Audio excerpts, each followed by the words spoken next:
ఆంధ్రప్రదేశ్ అసెంబ్లీలో పురపాలక శాఖ మంత్రి నారాయణ ప్రవేశపెట్టిన 2 కీలక సవరణ బిల్లులకు సభ ఆమోదం తెలిపింది. భవన నిర్మాణ సమయంలో బిల్డర్లపై వ్యయ భారం తగ్గించేలా అనుమతి పొందినప్పటి నుండి ఆక్యుపెన్సీ సర్టిఫికెట్ వచ్చే వరకు కేవలం 50% ఖాళీ స్థలం పన్ను మాత్రమే చెల్లించేలా చట్టాన్ని సవరించారు. అలాగే మున్సిపల్ చట్టాల్లో ఉన్న లెప్రసీ అనే పదాన్ని తొలగిస్తూ మరో బిల్లును ఆమోదించారు. ఈ మార్పుల వల్ల నిర్మాణ రంగం వేగవంతం కావడంతో పాటు బిల్డర్లకు పెద్ద ఎత్తున ప్రోత్సాహం లభిస్తుందని మంత్రి పేర్కొన్నారు. రాష్ట్ర అభివృద్ధిని కాంక్షిస్తూ ఈ చట్టాల్లో మార్పులు చేసినట్లు ప్రభుత్వం వెల్లడించింది. అధ్యక్ష, I request to move that the Andhra Pradesh municipal laws second amendment bill 2002-26 be taken into consideration.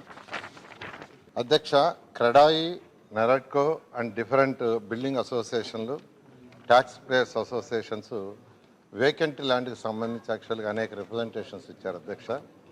అయితే వారు ఇచ్చిన రిప్రజెంటేషన్ అన్నింటినీ కన్సిడర్ చేసిన తర్వాత ఈజీ ఆఫ్ డూయింగ్ బిజినెస్ను ప్రమోట్ చేసేందుకు, అదేవిధంగా ప్లాండ్ కన్స్ట్రక్షన్ను ఎంకరేజ్ చేసేందుకు, నిర్మాణ దశలో ఆర్థిక భారాన్ని తగ్గించేందుకు, అన్ని వెలువెలలో వేకెంట్ ల్యాండ్స్పై యూనిఫామ్ మరియు ట్రాన్స్పరెంట్ విధానాన్ని తీసుకొచ్చేందుకు ఈ కింది సవరణలు చేయడానికి ప్రతిపాదిస్తున్నాను అధ్యక్ష.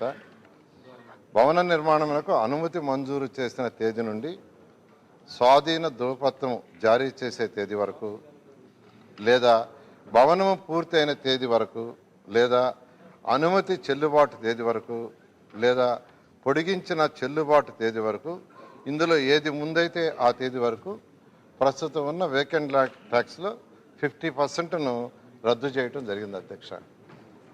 అనుమతి లేని బిల్డింగ్స్కి వాటికి ఇది వర్తించదు అధ్యక్ష. దీన్ని వేకెంట్ ల్యాండ్ ట్యాక్స్ సంబంధించి 1955 మున్సిపల్ కార్పొరేషన్ చట్టం 199 సెక్షన్లో సబ్సెక్షన్ 3 తర్వాత దీన్ని చేర్చమని రిక్వెస్ట్ చేస్తున్నాను అధ్యక్ష. అదేవిధంగా 1965 మున్సిపల్ చట్టం సెక్షన్ 85లోని సబ్సెక్షన్ 4 తర్వాత దీన్ని చేర్చే విధంగా సభ నుంచి I request to move that the bill be passed అధ్యక్ష.